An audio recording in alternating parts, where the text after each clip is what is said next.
Les Dominicains au Rwanda. Méditation du vendredi de la 5e semaine de Carême. Tu n'es qu'un homme et tu te fais Dieu. Chers frères et sœurs, loué soit Jésus à jamais. En ce vendredi de la 5e semaine de Carême, nous entendons la prétendue raison qui a poussé les Juifs à prendre des pierres pour lapider Jésus. Tu n'es qu'un homme et tu te fais Dieu, lui dirent-ils. En plus, ils reprochaient à Jésus de se donner le titre de Fils de Dieu. Dans l'Ancienne Alliance, ce titre de Fils de Dieu était réservé au roi d'Israël.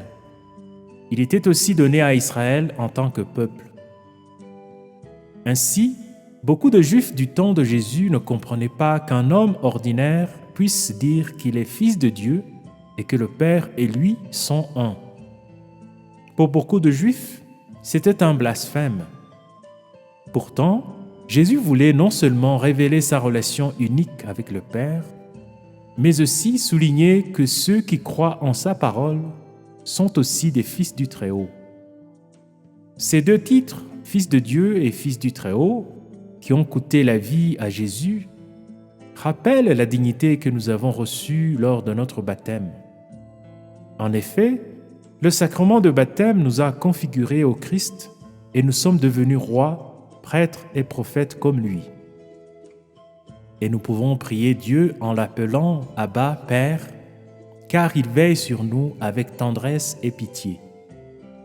Ainsi, nous ne devrions pas avoir peur des forces du mal. À la suite du prophète Jérémie, chaque baptisé devrait avoir une foi ferme et une confiance totale dans la protection divine. Le Seigneur est avec moi, tel un guerrier redoutable. Mes persécuteurs trébucheront, ils ne réussiront pas. Par ailleurs, chaque baptisé devrait, à la suite de Jésus, persévérer dans l'accomplissement des œuvres du Père, c'est-à-dire celles qui glorifient Dieu et apportent le bien-être aux humains. Frères et sœurs, ayant entendu de nouveau que nous sommes fils et filles du Très-Haut, nous sommes appelés à vivre en conséquence ce temps de carême.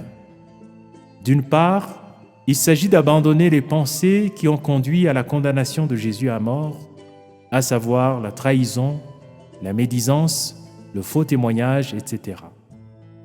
D'autre part, ce temps de carême est une opportunité pour développer des attitudes salutaires, calmer sa colère, parler aux autres et des autres de manière constructive, prendre soin des nécessiteux, etc. Prions. Seigneur Jésus, tu as tenu bon face aux menaces de toutes sortes. Augmente en nous le courage de faire le bien malgré les difficultés et soutiens ceux qui sont persécutés à cause de leur foi en toi. Car tu vis et règnes pour les siècles des siècles. Amen.